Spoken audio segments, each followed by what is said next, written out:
بسم اللہ الرحمن الرحیم مولا یصلی وسلم دائما ابدا علی حبیبک خیر الخلق کلہم۔ لا تعداد درود و سلام آپ صلی اللہ علیہ وآلہ وسلم پر اور کروڑوں رحمتوں کا نزول آپ کی آل و صحبہ پر۔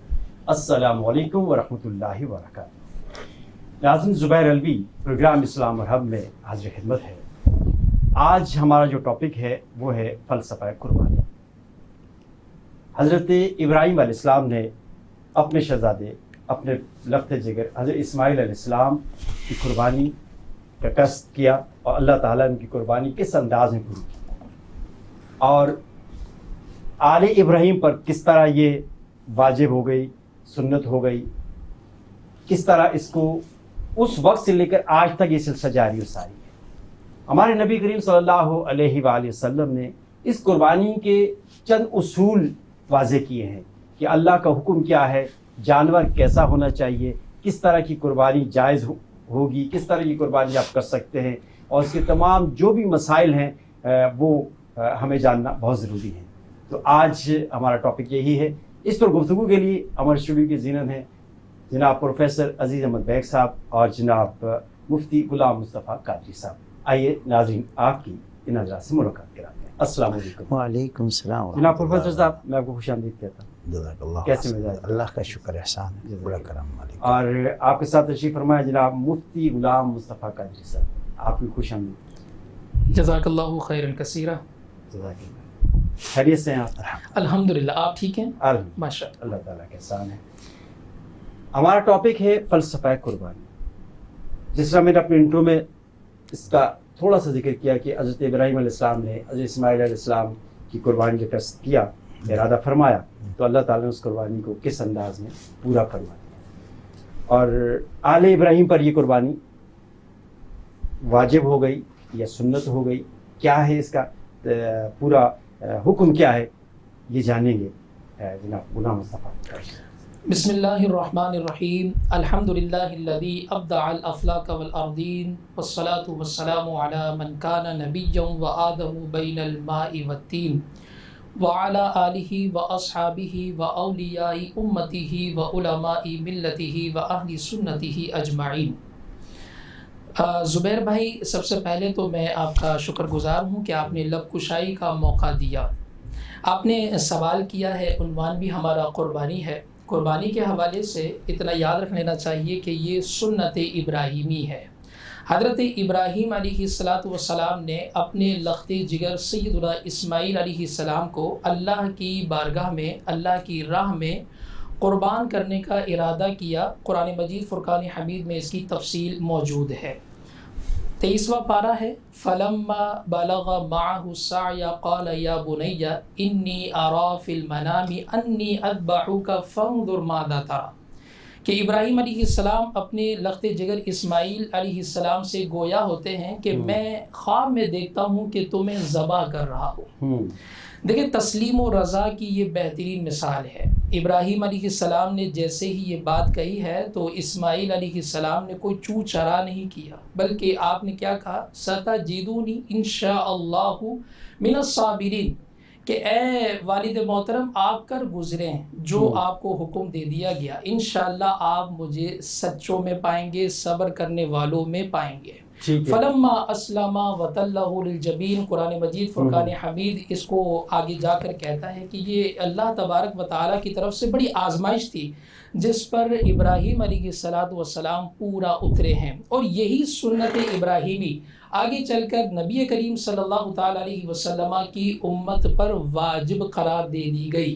قرآن مجید فرقان حمید سورۃ الکوثر، بسم اللہ الرحمن الرحیم، انا اعطیناک الکوثر فصل لربک وانحر، کہ تم نماز بھی پڑھو اور قربانی بھی ادا کرو۔ یہی وہ آیت مبارکہ ہے جس سے قربانی کا وجوب ثابت ہوتا ہے۔ نبی کریم صلی اللہ تعالیٰ علیہ وسلم نے ایک موقع پر ارشاد فرمایا کہ جو عید الاضحیٰ میں قربانی نہ کرے وہ ہماری عید گاہوں کے قریب نہ آئے۔ یہ ہے رسول اللہ صلی اللہ تعالیٰ علیہ وسلم کی طرف سے ترک عمل پر وعید، اور اسی سبب سے علماء کرام متفق ہے کہ سنت ابراہیمی امت محمدیہ پر واجب ہے، ضروری ہے. جو اس کو باوجود استطاعت ترک کرے گا ضرور گناہ گار ہوگا. جزاک اللہ بہت شکریہ جناب پروفیسر صاحب. انہوں نے بڑا تفصیل سے اس کا حوالہ دیا، سورۃ کوثر کا بھی حوالہ دیا کہ یہ قربانی جو ہے کہ یہ امت محمدیہ پر واجب ہے. کیا کہیں؟ بسم اللہ الرحمن الرحیم. حضرت زید بن ارقم رضی اللہ تعالیٰ عنہ جلیل القدر صحابیوں میں شمار ہے ان کا، جن کے دار ارقم کے نام سے جن کا گھر ایک عرصے تک دعوت و تبلیغ کا مرکز رہا. تو انہوں نے حضور علیہ السلام سے ایک دفعہ سوال پوچھا کہ مل اضاحی، یا رسول اللہ یہ قربانی کیا ہے؟ کا سنت ابیکم ابراہیم، یہ تمہارے باپ ابراہیم علیہ السلام کی سنت ہے. ٹھیک ہے. اچھا، اس کے بعد پھر حضرت زید بن ارقم رضی اللہ تعالیٰ نے سوال پوچھا یا رسول اللہ اس میں ہمارے لیے کیا ہے؟ کہا کہ لکل شعرۃ حسنہ، کہ ہر بال کے بدلے تمہیں نیکی ملے گی. یہ تو اس قربانی کے حوالے سے بات ہوئی. اچھا، حضور علیہ السلام کی اس میں اس وقت جو زمانہ جس میں ہم اس دور میں ہم جی رہے ہیں، اس میں چونکہ مطالعے کا زمانہ ہے، تفکر کا زمانہ ہے، تحقیق و تدریج اور تخریج کا زمانہ ہے، اس میں لوگوں نے مختلف قسم کے احادیث کی تخریج کی اور اس سے نتائج جو نکالے، واضح انداز میں حضور علیہ السلام نے فرمایا کہ یہ تمہارے باپ کی سنت ہے جو ابراہیم علیہ السلام تھے، سنت ابیکم ابراہیم.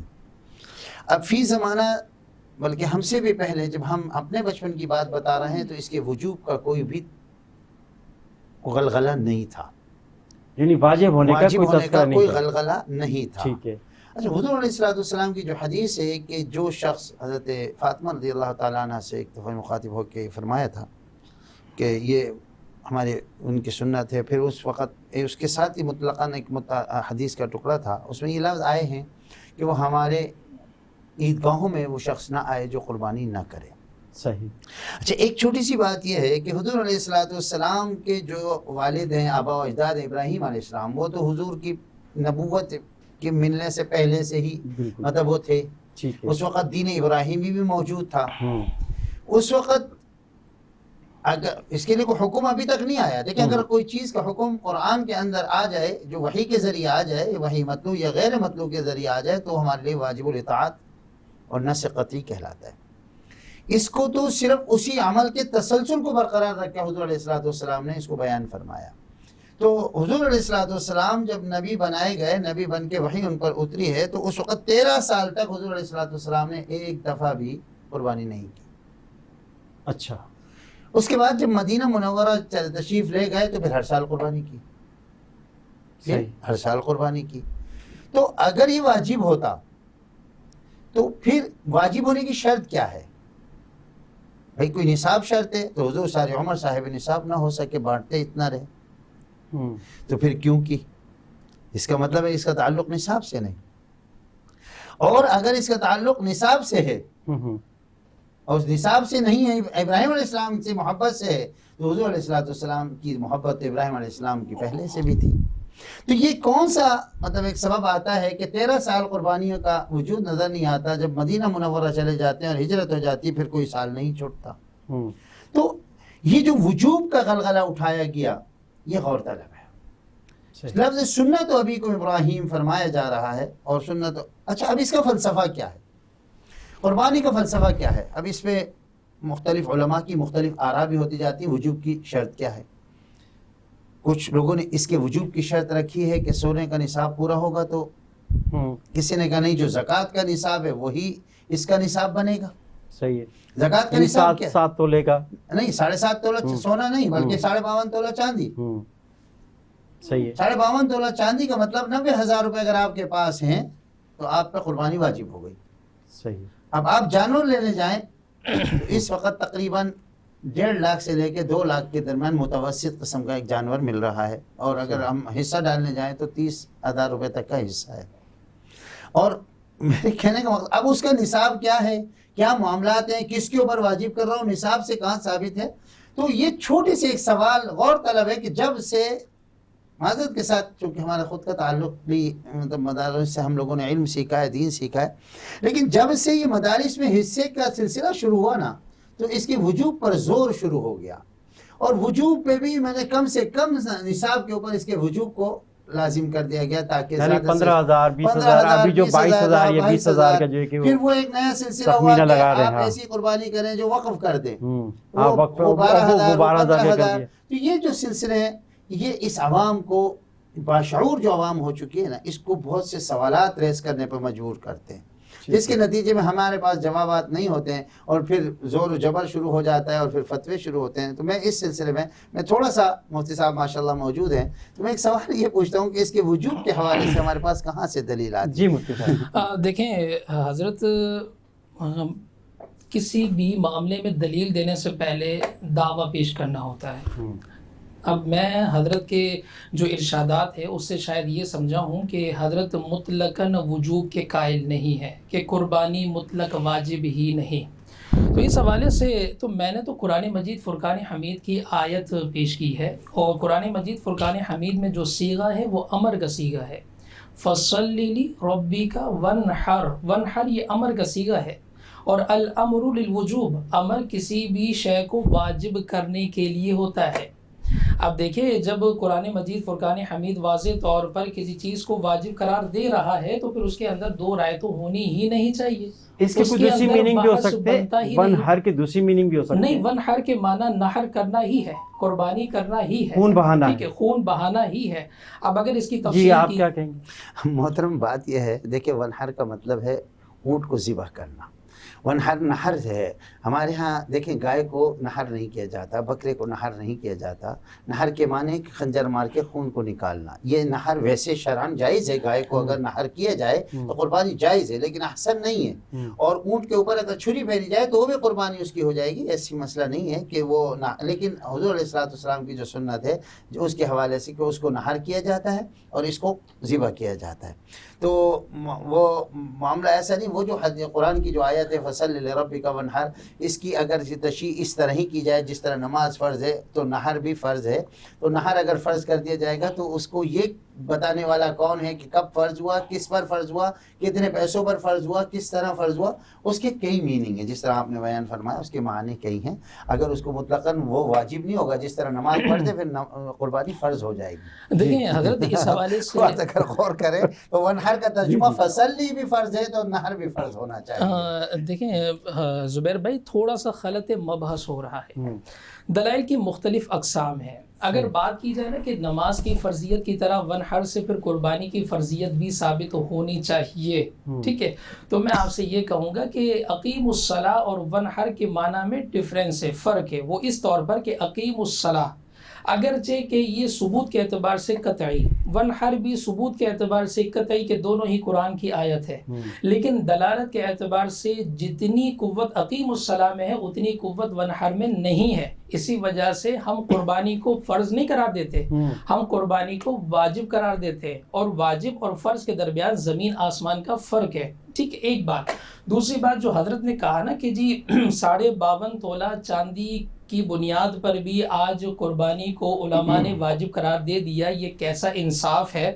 تو بات کو سمجھیے گا، نبی کریم صلی اللہ تعالیٰ علیہ وسلم، حضرت بھی تصدیق کریں گے کہ نبی کریم صلی اللہ تعالیٰ علیہ وسلم کے زمانے میں 7.5 تولہ سونا اور 52.5 تولہ چاندی دونوں کی قیمت ایک ہی ہوا کرتی تھی۔ آج اگر ہمارے زمانے میں اس قدر تفاوت آ گیا تو اس میں کسی بھی نس میں ہم ہیرا پھیری نہیں کر سکتے، کسی بھی نس میں ہم تبدیلی نہیں کر سکتے، لہٰذا بات وہیں کی وہیں ہوگی کہ جس کے پاس اگر 52.5 تولہ چاندی کی مالیت میں ٹھیک ہے، سونا نہیں ہے تو چاندی کا نصاب موجود ہے تو اس پر قربانی واجب ہوگی۔ لیکن ساتھ ساتھ میں آپ کے یہ بات کلیئر کر دوں کہ اگر آج علماء سے استدعا کی جائے نا کہ جناب 7.5 تولہ سونا اس وقت کس قدر مالیت کا ہے اور 52.5 تولہ چاندی محض 90,000 نہیں، آج کے وقت میں تقریباً 1,40,000 کا بنتا ہے، اور 1,40,000 52.5 تولہ چاندی کی جو مالیت بن رہی ہے اس میں سے 22,000 نکالنا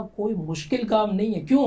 میں تو کہہ رہا ہوں نا کہ قربانی کا مطلب ہی تسلیم و رضا ہے. اللہ تبارک و تعالیٰ کے حضور اپنا آپ پیش کر دینا ہے. لیکن حضرت یہ کہہ رہے ہیں کہ یہ مدارس نے جو ہے کہ ایک ایسی اس میں سے نکال لی کہ وہ لوگوں کو انوالو کرنے کے لیے کہ انہوں نے اس کی نصاب کم سے کم کر دیا. جی اب میں اس کے حوالے سے بھی عرض کروں گا کہ مدارس نے اگر ایسا کیا ہے، علماء کرام نے، حالانکہ اس پر میٹنگ جاری ہے کہ 52.5 تولہ چاندی کے بجائے 7.5 تولہ سونا کو نصاب بنا دیا جائے، لیکن چونکہ نبی کریم صلی اللہ تعالیٰ علیہ وسلم کا فرمان حرف آخر ہوتا ہے، وہاں تک تبدیلی کرنا ذرا مشکل کام، بلکہ بہت ہی زیادہ مشکل کام ہے. کوئی نہ کوئی راہ نکالنے کے لیے 100 بار سوچنا پڑے گا. اگر آپ کہیں کہ جی علماء نے ایسا کیا ہے، تو علماء نے ایسا نہیں کیا. زکوٰۃ کا نصاب اگر آج کسی کے پاس 52.5 تولہ چاندی ہو تو کیا آپ کہیں گے کہ زکوٰۃ اس کے اوپر فرض نہیں ہے؟ آپ تو کہیں گے نا کہ جی زکوٰۃ اس نے پھر بھی دینی ہے اور قربانی بھی پھر دینی ہے. اچھا قربانی کے جانور کی جو قیمت ہے وہ کیا رسول اللہ صلی اللہ تعالیٰ علیہ وسلم کے دور سے یوں ہی چلتی آ رہی ہے؟ یہ آج اس قدر مہنگا جانور جو ہمارے یہاں رائج ہو چکا ہے، یہ کس کے بلبوتے ہوا؟ یہ کس نے ایسا کیا؟ کیا ایسا ممکن نہیں ہے کہ میں یہاں پاکستان میں رہ کر اپنا یہ وجوب ادا کرنے کے لیے انڈیا میں کسی شخص کو پیسے دے دوں اور وہاں یہ ادا ہو جائے؟ ٹھیک ہے، قربانی ادا ہو جائے. ٹھیک ہے. اچھا جی بالکل آپ صحیح کہہ رہے ہیں کہ اگر ایسا ہی ہے تو ہم جو ہے کہ یہاں سے دوسرے ملک میں ہم کسی کو دوست عزیز رشتہ دار کو اپنا یہ فرض ادا کیا جا سکتا ہے. جی حضرت یہ دیکھیں ہمارا ٹاپک ایکچولی یہ تھا نہیں، لیکن کیونکہ عوام کی رہنمائی کے لیے، لوگوں کی رہنمائی کے لیے ہم یہ سوال جو ریز ہو رہے ہیں ان پہ ہم بات کر رہے ہیں. جس طرح مفتی صاحب فرما رہے ہیں کہ یہ جو نصاب کا تعلق ہے، یہ جو بھی ہے، تو یہ حدیث سے اور روایات سے یہ بات ثابت ہے، تو اس لیے ہم لوگ یہ کرتے ہیں. اب جس طرح ہمارے ہاں ایک اہل تشیع ہے، وہ تو اس چیز کے جس طرح کہ آپ فرما رہے ہیں تو پھر وہ بھی اسی فلسفے پر ہیں. دیکھیں اہل تشیع جو ہیں ان کے ہاں قربانی کا فلسفہ دیگر ہے. ان کے ہاں یہ ہے کہ وہاں ہمارے ہاں جو حصے ہر ایک کے اوپر واجب ہوتے ہیں، وہاں ہر گھر پر ایک قربانی کا ایک تصور ہے ان کا. وہ ہر گھر ایک قربانی کرے گا، گھر میں کوئی بھی فرد ایک فرد اس گھر کی طرف سے خون بہا کرے گا. اچھا چونکہ ان کا یہ عقیدہ اس حوالے سے ہے کہ یہ خون بہانا ہے، مین جو فلسفہ ہے قربانی کا، امام شاہ ولی اللہ رحمۃ اللہ علیہ کا جو اس میں فرمان ہے، وہ فرماتے ہیں یہ قربانی جو ہے وہ روح کی عبادت ہے. اچھا بہت اہم بات میں کر رہا ہوں، یہ روح کی ایک عبادت ہے. ہم 3 ادوار سے ہم گزرتے ہیں. سب سے پہلا دور ہوتا ہے ہم زبان سے عبادت کرتے ہیں. صحیح. ہمارے اندر وہ عبادت موجود ہیں، لبیک اللہم لبیک، آواز بلند کر. دوسری عبادت ہم بدن سے ادا کرتے ہیں، جو ہم نماز ہے، حج کے ارکان ہیں جو ہم دوڑتے ہیں، سعی بین صفا ہے، طواف ہے، یہ ہے وہ ہے. صحیح. تیسری جو عبادت ہے وہ روح کی عبادت ہے. روح کی عبادت کیا ہے؟ ہم نماز میں، اب یہ ساری چیزیں ہر ایک کی انڈیویجول بھی ہیں اور سب مشترکہ بھی ہیں. ظاہر سی بات ہے جب ہم حج کرنے جاتے ہیں تو روح بھی انوالو ہوتی ہے، ہمارا بدن بھی ہے، زبان بھی. لیکن جو خاص کر جو صرف قربانی ہے نا، یہ ایک روح کی عبادت ہے. اس کی روح کی عبادت اس سے ادا ہوتی ہے. مقصد کیا ہے؟ حضرت مفتی صاحب نے جب آغاز پروگرام ہوا ایک تلاوت فرمائی. صحیح 23ویں سپارہ مالیہ میں جو آیت ہے، فلما بلغا معه السعی قال یا بنی انی ارا فی المنام. یعنی جب حضرت ابراہیم علیہ السلام، سب سے بڑی بات ہوئی کہ حضرت ابراہیم علیہ السلام کو جو بیٹا عنایت ہوا تھا وہ 80 سال کی عمر میں ہوا تھا. اب اس کے شکرانے کے طور پر نہیں، جب وہ بچہ ہوا اس عمر میں پہنچا کہ جس عمر میں پہنچ کے باپ کے ساتھ جد و جہد کر سکے، یعنی کوشش کر سکے، تو آرڈر آتا ہے فلما بلغ معه السعی قال یا بنی انی ارا فی المنام، میں تمہیں ذبح کر رہا ہوں، خواب میں نے دیکھا. کیا بات انی اذبحک فانظر ماذا تری. اب بچہ بھی ابھی کھلنے بھی نہ پائے تھے، کہتے ہیں افسوس ان غنچوں پہ جو بن کھلے مرجھا گئے. آرڈر آتا ہے کہ جی ابھی آپ کھل رہے ہو، اپنے آپ کو حوالے کر. ابراہیم علیہ السلام نے اس بچے سے جب بات کی ہے تو ایک لفظ استعمال ہو رہا ہے، آپ وہ دیکھیں. قال یا بنی انی اری فی المنام انی اذبحک فانظر ماذا ترى قال یا ابت افعل ما تؤمر ستجدنی ان شاء اللہ من الصابرین، مجھے صبر کرنے والوں صابروں میں پائیں گے. واہ واہ کیا. اچھا ایک لفظ اس کے اندر آیا فلما، اس کے بعد آیا تھا فلما اسلم، یہ ہے اصل روح. ابراہیم علیہ السلام سے یہ لفظ اسلمہ کی بنیاد رکھ دی گئی تھی. یہ سن لیں اس بات کو، ابراہیم علیہ السلام سے پہلے اسلام کا تصور نہیں تھا. صحیح.